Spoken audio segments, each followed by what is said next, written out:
El tiempo se detuvo aquella mañana. Las agujas del reloj parecían congeladas, pero la vida seguía su curso implacable. Las notificaciones en el teléfono. El timbre ininterrumpido. Rostros de pánico entre sus asesores. Todo había terminado. Un imperio de 2 décadas se había desvanecido durante la noche. Las acciones en caída libre. Las cuentas bloqueadas. Los socios desaparecidos. Una cascada de decisiones financieras que parecían acertadas hasta que el mercado reveló su verdad más cruel. No fue un solo error. Fueron varios. Decisiones que se alimentaban unas de otras, creciendo en silencio hasta formar el colapso perfecto. Las cosas externas son frágiles.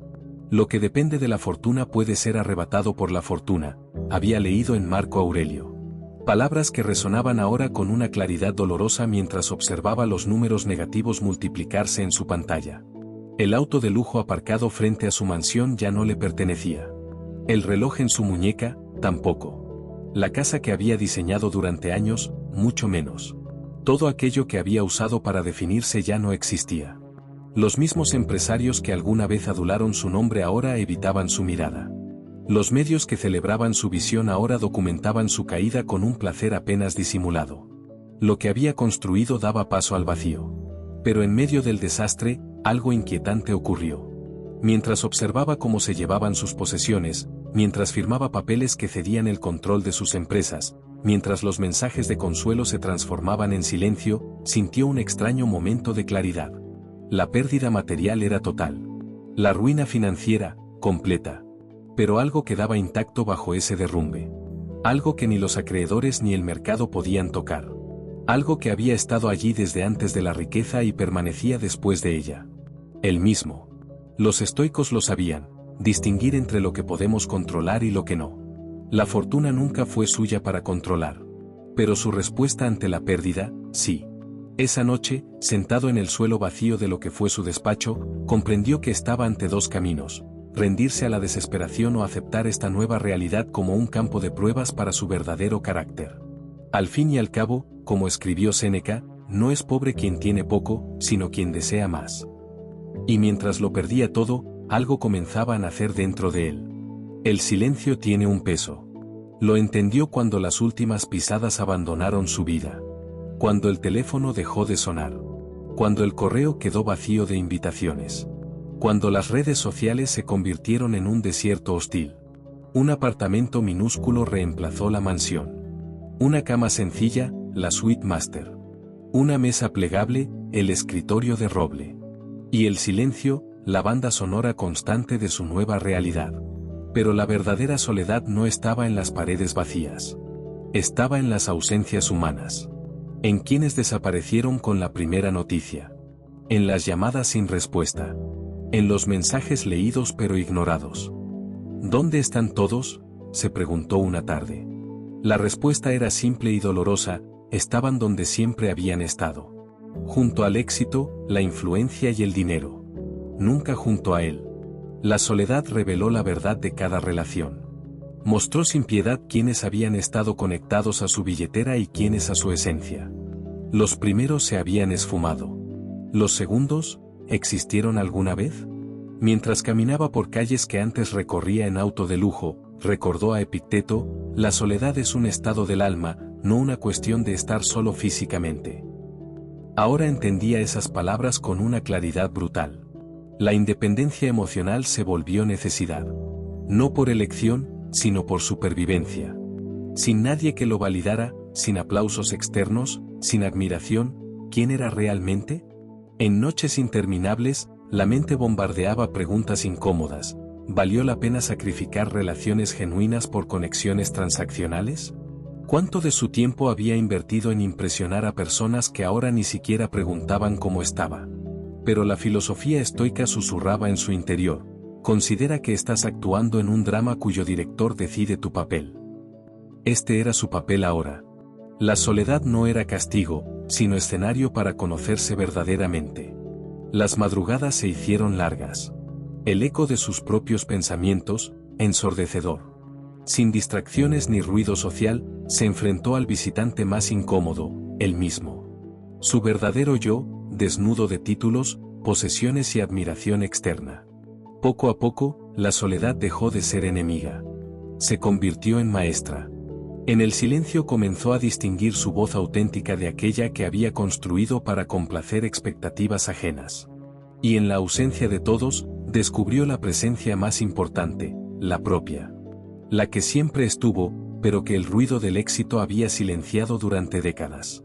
La soledad no era el vacío. Era el espacio donde, finalmente, podía escucharse a sí mismo. Hay un tipo específico de silencio que solo conocen quienes lo han perdido todo. No es ausencia de sonido. Es una presencia pesada que se instala entre los segundos del reloj. Entre las respiraciones. Entre los latidos. El silencio de la ruina financiera tiene textura. Densidad. A veces parece sólido, como un muro invisible entre el presente devastado y el futuro impensable. Las notificaciones de deuda llenaban su bandeja de entrada. Las cartas de los abogados se acumulaban bajo su puerta. Las llamadas de cobradores interrumpían brevemente el silencio, solo para intensificarlo después. La verdadera riqueza es la ausencia de deseos, había escrito Séneca. Pero en el silencio de la ruina, los deseos básicos seguían presentes: un techo seguro, comida en la mesa, la posibilidad de reconstruir algo. Nadie pregunta cómo te sientes cuando pierdes todo. Preguntan qué pasó. Preguntan por errores y culpables. Preguntan por advertencias ignoradas y decisiones arriesgadas.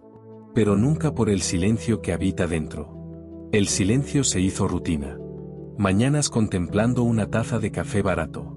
Tardes llenando solicitudes de trabajo que nadie respondía. Noches recalculando deudas imposibles de pagar en esta vida. La vergüenza era su compañera constante. La humillación pública, su sombra. El nombre que una vez abría puertas ahora las cerraba. La reputación destruida pesaba más que las deudas económicas. No puedes evitar los golpes de la fortuna, enseñaba la filosofía estoica, pero puedes controlar cómo respondes a ellos. En el silencio, esta verdad comenzó a tomar forma. Había una extraña libertad en haberlo perdido todo. Cuando ya no tienes nada que proteger, cuando la reputación ha sido arrasada, cuando el éxito se ha desvanecido, algo se libera. Empezó a escuchar el silencio de otra manera. No como vacío, sino como lienzo.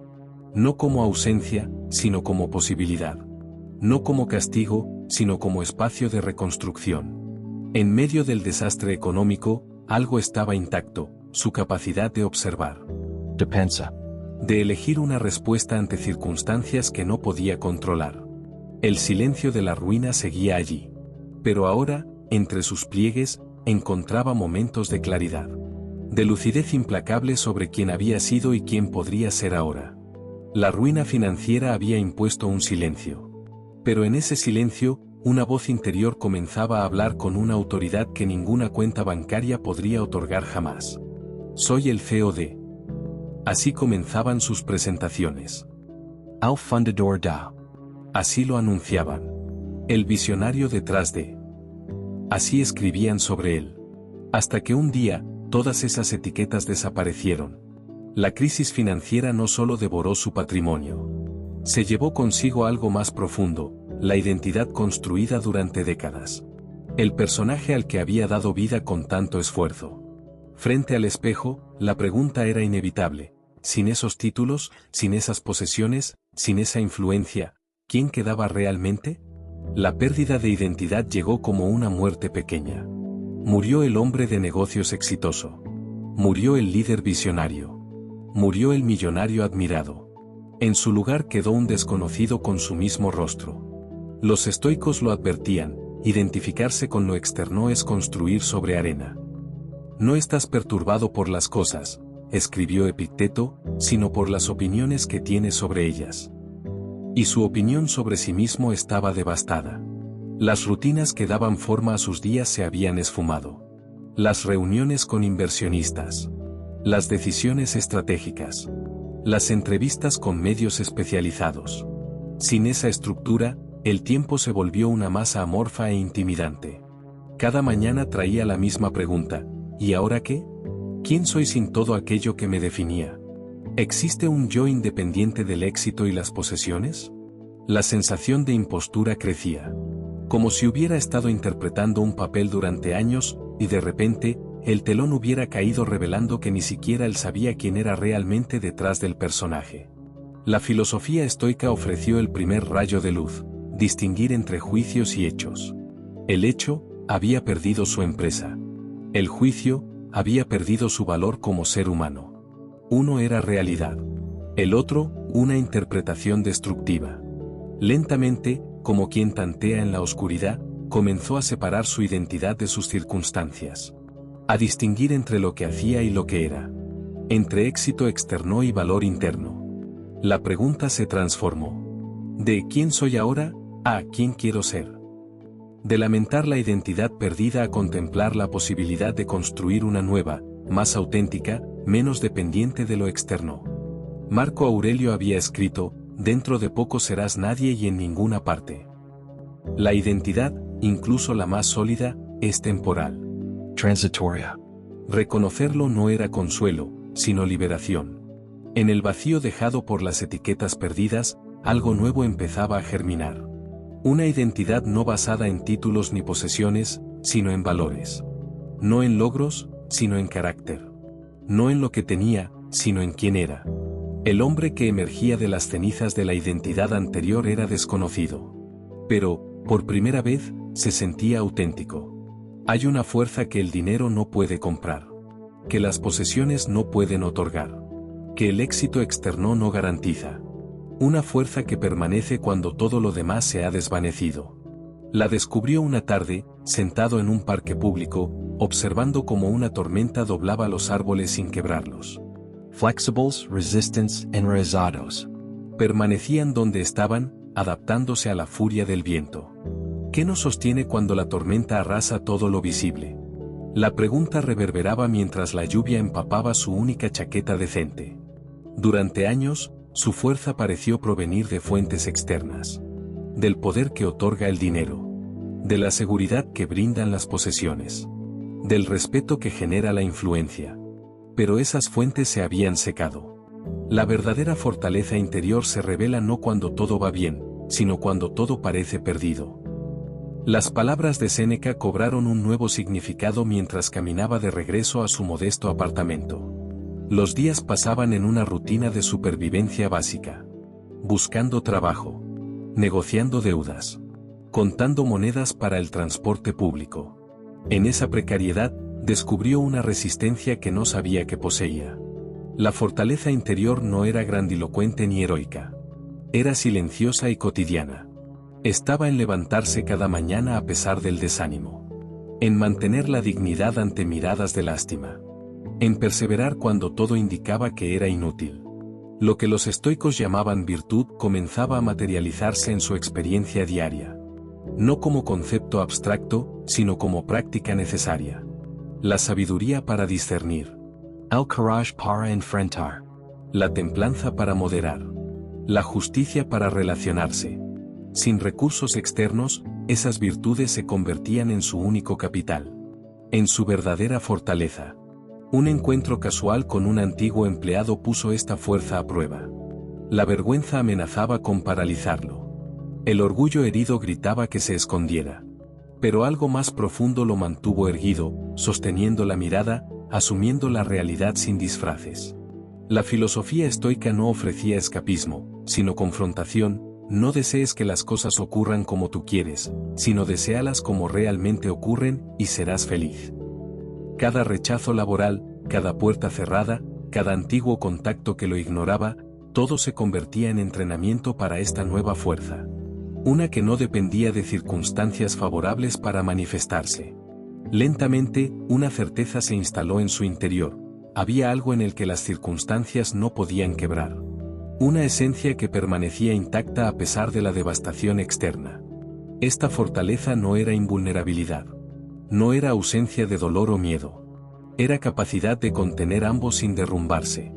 De sentir la fragilidad humana sin ser destruido por ella. La verdadera riqueza, descubrió, era esta fortaleza interior que ninguna crisis financiera podía arrebatar. Que ninguna pérdida material podía disminuir. Que ningún fracaso podía anular. El millonario arruinado comenzaba a descubrir un tesoro que siempre había estado allí, esperando ser reconocido. Hay momentos en la vida que dividen la existencia en un antes y un después. Para él, ese momento llegó en la soledad de su apartamento casi vacío, mientras contemplaba dos caminos igualmente visibles. El primero, la rendición. Aceptar la derrota como definitiva. Lamentarse indefinidamente.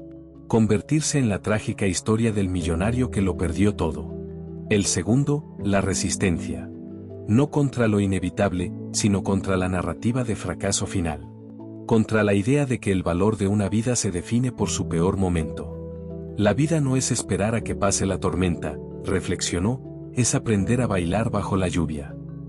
Palabras simples que adquirían profundidad en su circunstancia. El estoicismo no prometía una vida sin dificultades, sino una forma de afrontarlas con dignidad. La filosofía estoica ofrecía una perspectiva: lo importante no es lo que nos sucede, sino cómo respondemos a ello. La decisión de no rendirse no llegó con fanfarrias ni revelaciones dramáticas. Fue silenciosa, casi imperceptible. Estaba en pequeñas acciones cotidianas. En levantarse más temprano. En mantener la disciplina de cuidar su cuerpo y mente. En dedicar tiempo a la lectura y reflexión. En hacer una llamada más, enviar un currículum más, intentar una estrategia más. Concéntrate en lo que puedes controlar, repetía como mantra. No podía controlar la economía, ni las opiniones ajenas, ni el pasado. Pero podía controlar sus acciones presentes. Sus respuestas. Su actitud. La autodisciplina se convirtió en su última posesión valiosa. En un mundo donde ya no tenía privilegios ni ventajas, la capacidad de imponerse orden y dirección era su única ventaja competitiva. Hubo días de retroceso. Noches de duda. Momentos donde la tentación de abandonar era abrumadora. El control mental se puso a prueba en insomnios repletos de recuerdos de gloria pasada y temores de miseria futura.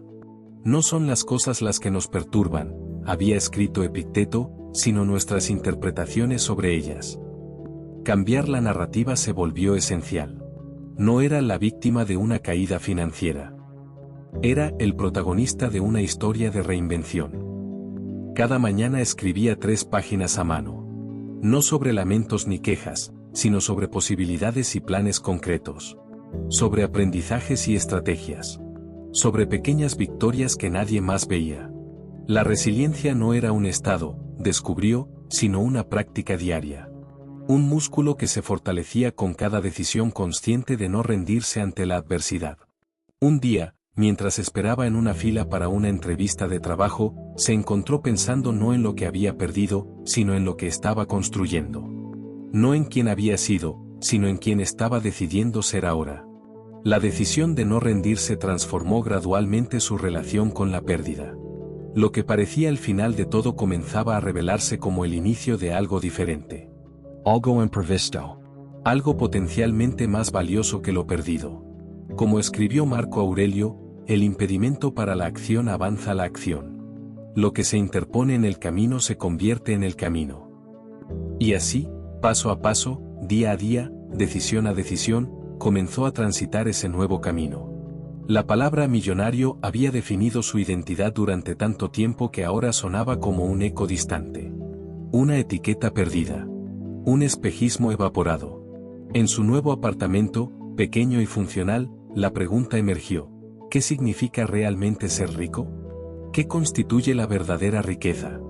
Los estoicos tenían una respuesta: es rico quien sabe contentarse con poco. La frase de Séneca, leída años antes como curiosidad filosófica, ahora se revelaba como verdad experiencial. Comenzó a observar su vida anterior con distancia crítica. Los viajes constantes que dejaban agotamiento. Las cenas exclusivas que nunca saboreaba realmente. Las propiedades que apenas visitaba. Las relaciones superficiales basadas en estatus. ¿Cuánto de aquello había aportado valor real a su existencia? ¿Cuánto había sido acumulación sin propósito? ¿Cuánto, simple validación social? La narrativa estoica ofrecía una perspectiva radical. La verdadera riqueza no está en poseer más, sino en necesitar menos. No en acumular posesiones, sino en cultivar virtudes. Una mañana, mientras preparaba su propio café en lugar de comprarlo en una cafetería de lujo, sintió una satisfacción simple pero profunda. El aroma. El ritual. Al momento present completamente habituado. Pequeños placeres que antes pasaban desapercibidos comenzaron a brillar con luz propia. Una caminata al amanecer. Una conversación sin agenda. El sabor intenso de una fruta de temporada. La concentración total en una tarea simple. Quizás, pensó mientras ordenaba su pequeño espacio, he estado buscando la abundancia en los lugares equivocados. La verdadera riqueza empezaba a redefinirse en su mente. Ya no como acumulación externa, sino como cultivo interno. No como posesión, sino como apreciación. No como comparación ventajosa, sino como satisfacción presente. El control mental sobre sus deseos se convirtió en su nueva cuenta bancaria. La capacidad de encontrar valor en lo sencillo, su nueva inversión. La independencia emocional frente a los estándares sociales de éxito, su nuevo patrimonio. Un encuentro fortuito con un antiguo competidor empresarial le mostró el contraste. Vio en sus ojos la ansiedad perpetua. La insatisfacción crónica. El miedo constante a perder posición. La incapacidad de estar presente. Hay dos maneras de ser rico, reflexionó esa noche.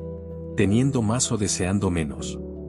Y por primera vez, entendió visceralmente la libertad que ofrecía la segunda opción. Séneca lo había advertido, es pobre, no quien tiene poco, sino quien ambiciona más. La pobreza, comprendió, no era su situación financiera actual, sino la mentalidad de escasez y comparación que había dominado incluso sus años de abundancia material. Redefinir la riqueza no eliminaba los problemas prácticos. Las deudas seguían allí. La necesidad de generar ingresos era real. Pero algo fundamental había cambiado en su relación con el dinero y el éxito. Ya no perseguía la riqueza para llenar un vacío interior. Ya no confundía valor neto con valor personal. Ya no medía su vida en dígitos bancarios. El verdadero millonario, comprendió finalmente, no es quien acumula fortunas externas, sino quien cultiva una riqueza interior a prueba de crisis. Una abundancia que ningún mercado puede quebrar. Y en ese sentido, paradójicamente, nunca había sido tan rico como ahora. Hay una libertad particular en el punto cero. En ese espacio vacío donde nada permanece del pasado. En esa página en blanco que espera las primeras palabras de una nueva historia. Descubrió esta libertad una mañana, sentado frente a una computadora prestada. Sin nombre empresarial que defender. Sin reputación que proteger.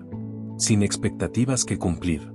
Solo él y las infinitas posibilidades de empezar de nuevo. El estoicismo enseña que cada momento contiene la semilla de un nuevo comienzo. Que el pasado no determina el presente.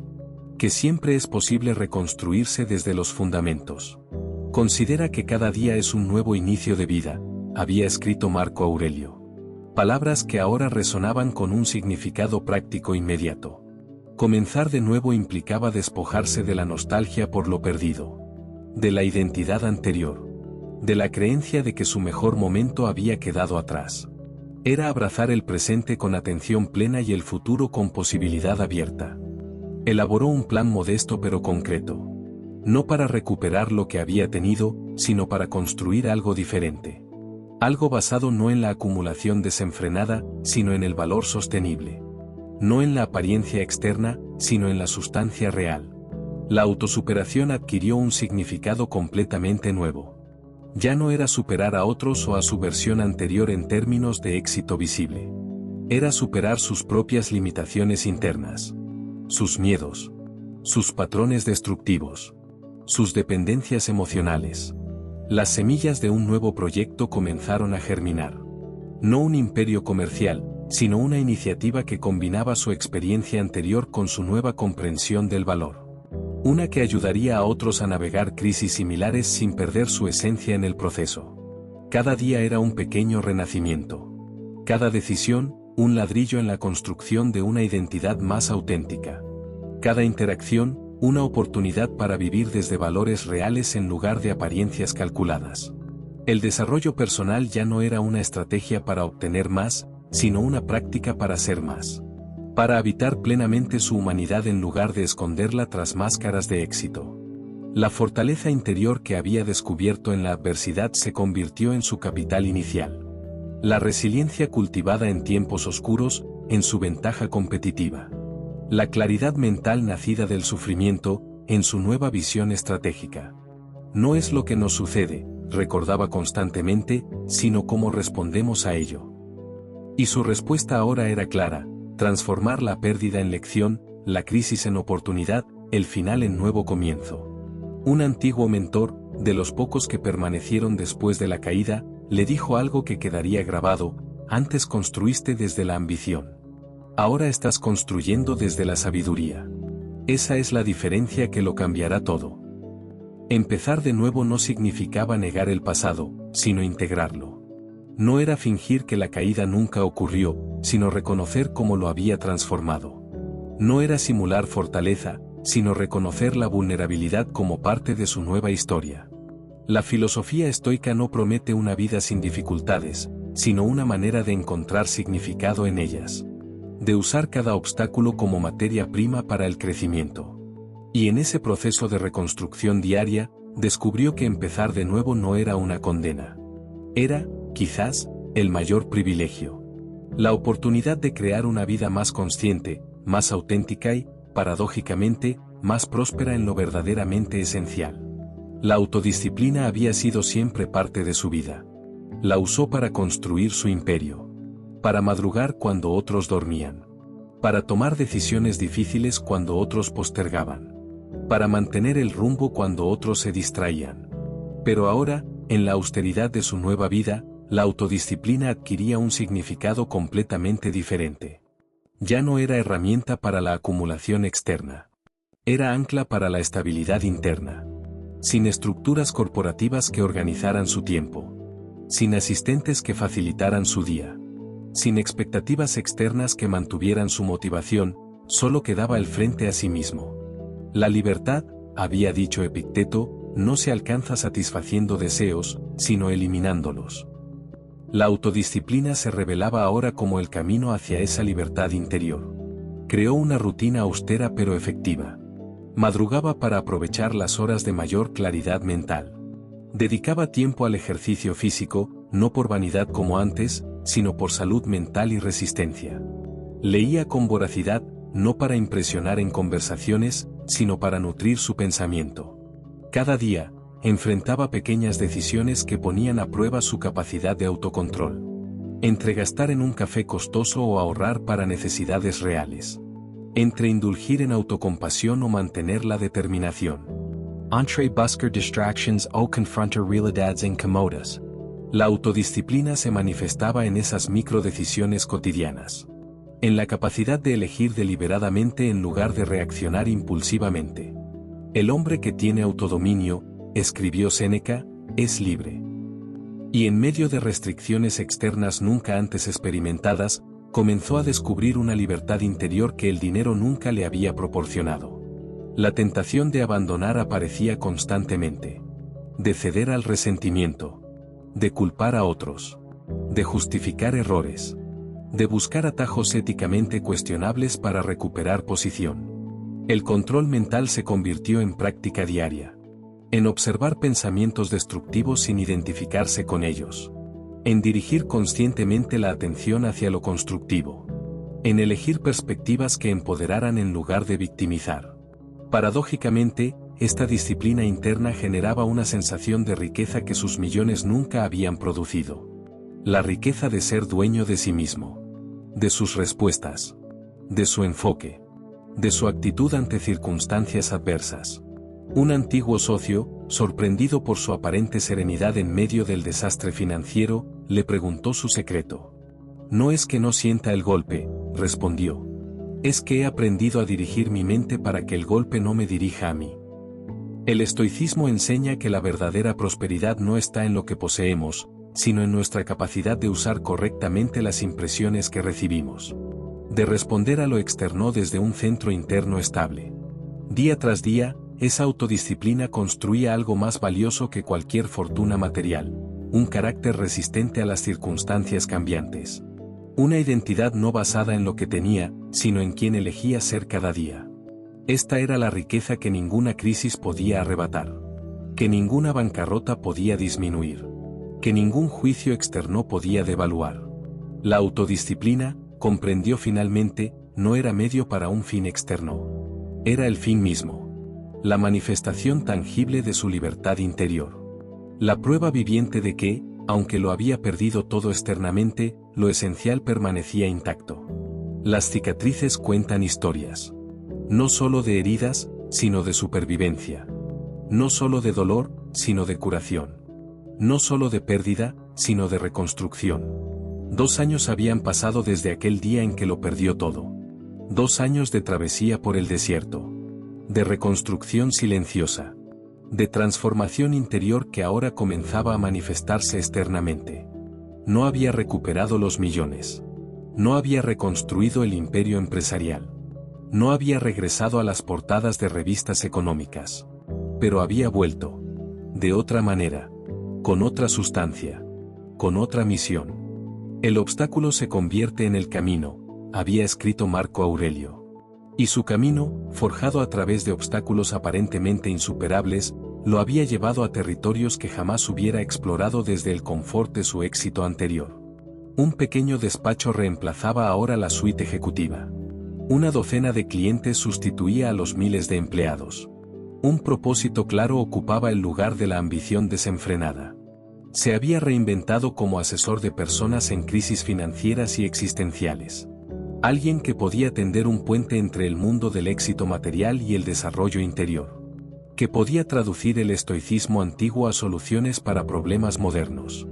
Las cicatrices de la experiencia otorgaban a sus palabras una autenticidad que ningún título académico podría igualar. Cuando hablaba de pérdida, lo hacía desde el conocimiento vivido. Cuando mencionaba la resiliencia, era su propia historia la que respaldaba cada sílaba. Las heridas son puertas, solía decir a quienes llegaban devastados a su oficina. Puertas hacia una comprensión más profunda de ti mismo y de lo que realmente importa. La sabiduría adquirida no era abstracta ni teórica. Era práctica. Encarnada. Probada en el fuego de la adversidad real. No hablaba de conceptos filosóficos como observador, sino como superviviente que había aplicado esos principios cuando eran su única tabla de salvación. El respeto que ahora inspiraba era diferente al de antes. No basado en temor, envidia o admiración superficial. Sino en reconocimiento genuino. En conexión humana auténtica. En valor compartido. Los estoicos enseñaban que la verdadera riqueza es la que permanece cuando todo lo externo ha sido arrebatado. Que el carácter forjado en la adversidad vale más que cualquier fortuna acumulada en tiempos prósperos. Sus nuevos ingresos eran modestos comparados con el pasado. Su influencia, más limitada pero más profunda. Su impacto, menos visible pero más transformador. Un día, mientras guiaba a un ex ejecutivo a través de su propia crisis, comprendió la paradoja: había tenido que perderlo todo para encontrar su verdadero propósito. Había necesitado la caída para descubrir una forma más auténtica de elevarse.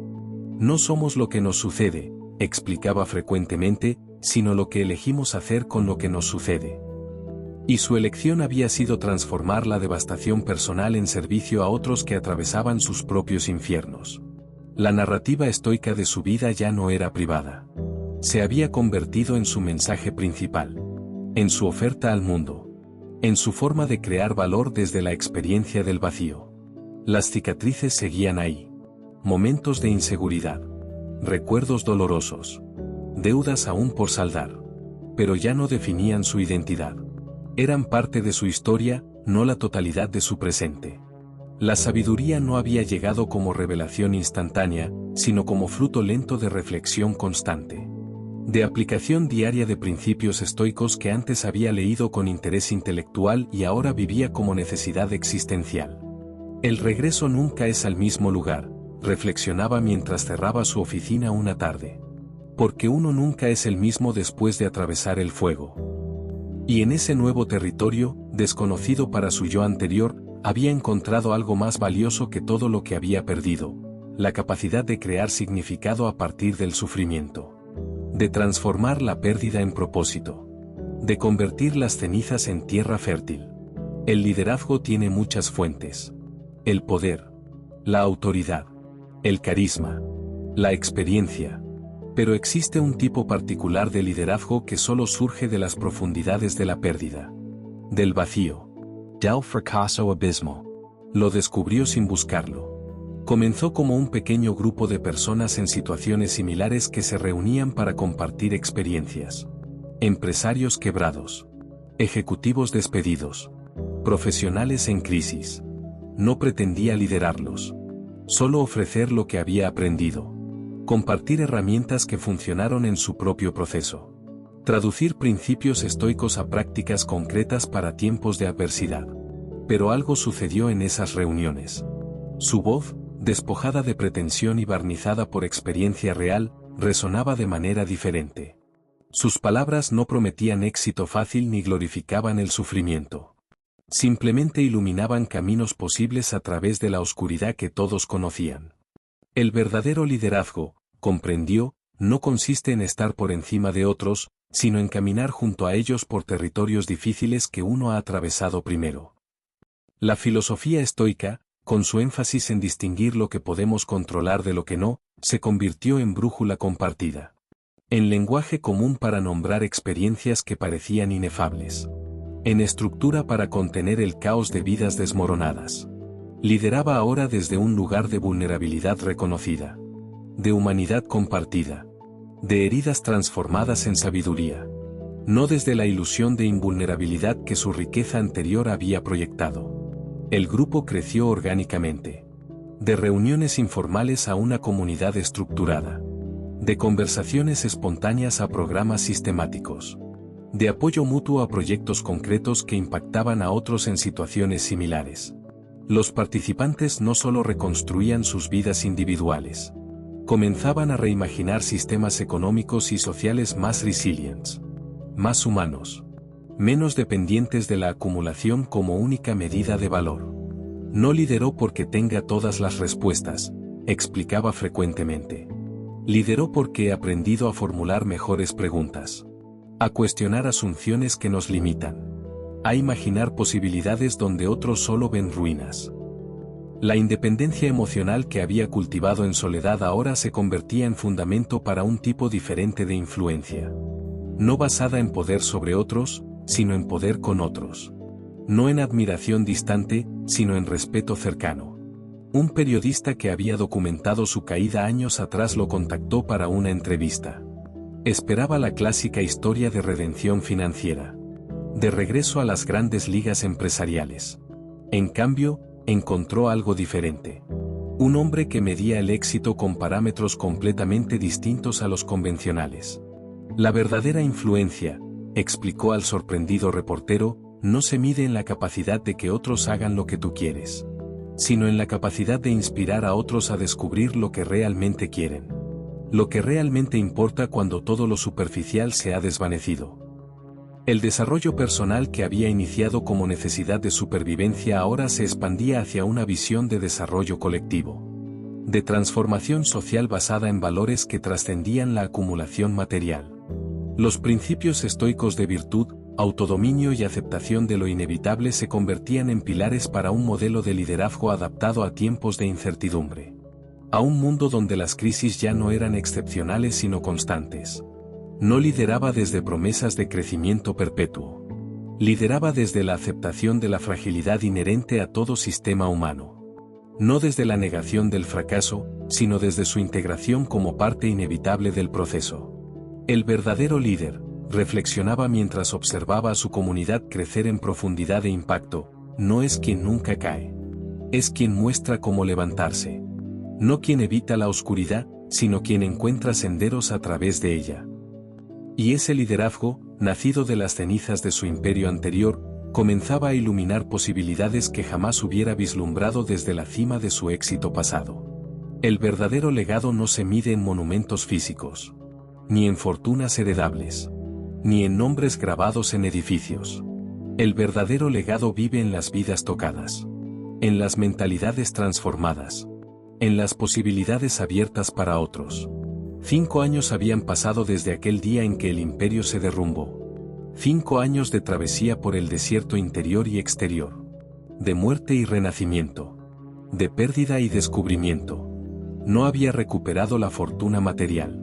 Ni la notoriedad mediática. Ni la influencia en círculos de poder. Pero había cultivado algo más perenne. más sustancial, más genuinamente transformador.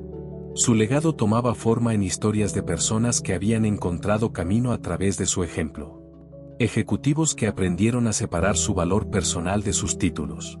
Emprendedores que descubrieron propósito más allá del éxito financiero. Jóvenes que cuestionaban la narrativa dominante sobre qué constituye una vida lograda. Lo que sobrevive a nosotros, reflexionaba mientras contemplaba el atardecer desde su modesto apartamento, no son nuestras posesiones, sino nuestras contribuciones al crecimiento de otros. La comunidad que había comenzado como grupo de apoyo se había expandido en múltiples direcciones. Un instituto que enseñaba principios estoicos aplicados a desafíos contemporáneos. Una fundación que acompañaba a personas en crisis existenciales. Un movimiento que cuestionaba los fundamentos mismos del éxito y fracaso en la sociedad moderna. El canal Dark que había iniciado como experimento se había convertido en referente para quienes buscaban profundidad más allá de la positividad tóxica. Un espacio donde la oscuridad no era negada, sino integrada. Donde las sombras no eran temidas, sino exploradas como fuente de autoconocimiento. Los estoicos enseñaban que cada ser humano lleva dentro semillas de virtud que pueden germinar incluso en los suelos más hostiles. Su legado consistía precisamente en crear condiciones para que esas semillas florecieran en otros. Para que descubrieran su propia fortaleza interior a través de crisis inevitables. Una tarde, mientras caminaba por la ciudad, se encontró frente al edificio que alguna vez albergó su imperio empresarial. Otros logos decoraban ahora la fachada. Otras personas entraban y salían apresuradamente. Ninguna lo reconoció. En lugar de nostalgia o resentimiento, sintió una extraña paz. Lo que había construido antes era impresionante pero efímero. Lo que construía ahora era menos visible pero más duradero. El éxito, había escrito para uno de sus ensayos más compartidos, no está en nunca caer, sino en renacer cada vez que caemos. No en acumular, sino en crear valor desde cualquier circunstancia. No en ser admirado, sino en ser útil. Su historia personal se había convertido en metáfora viviente. En recordatorio tangible de que perderlo todo externamente puede ser el inicio de encontrarlo todo internamente. De que las ruinas no son el final, sino posible cimiento de estructuras más auténticas y resistentes. La filosofía estoica le había enseñado que la vida es breve e impredecible. Que lo único realmente nuestro es nuestra respuesta ante las circunstancias. Que el propósito no es evitar dificultades, sino usarlas como material para el crecimiento propio y ajeno. El millonario arruinado había muerto. En su lugar existía un hombre que medía su riqueza en libertad interior. En coherencia entre valores y acciones. En capacidad de enfrentar cualquier circunstancia sin perder su centro. Su legado no sería un imperio empresarial, sino un ejemplo de que es posible atravesar el infierno y emerger no solo intacto, sino más completo. No solo superviviente, sino guía para otros perdidos en sus propios abismos. Lo que queda cuando todo se ha perdido, escribió en las líneas finales de su libro, es lo único que realmente importa. Lo único que realmente somos. Lo único genuinamente nuestro. Y ese descubrimiento, nacido del fuego de la pérdida total, era su verdadera herencia al mundo. Su mensaje esencial. Su contribución final. El legado del hombre que lo perdió todo, menos a sí mismo. Si sentiste que este contenido tocó algo dentro de ti, dale like al vídeo, suscríbete al canal y compártelo con alguien que también necesite escuchar esto. Deja en los comentarios, ¿qué parte te marcó más? Eso ayuda al canal a seguir existiendo, y tú ayudas a que otras personas renazcan en silencio.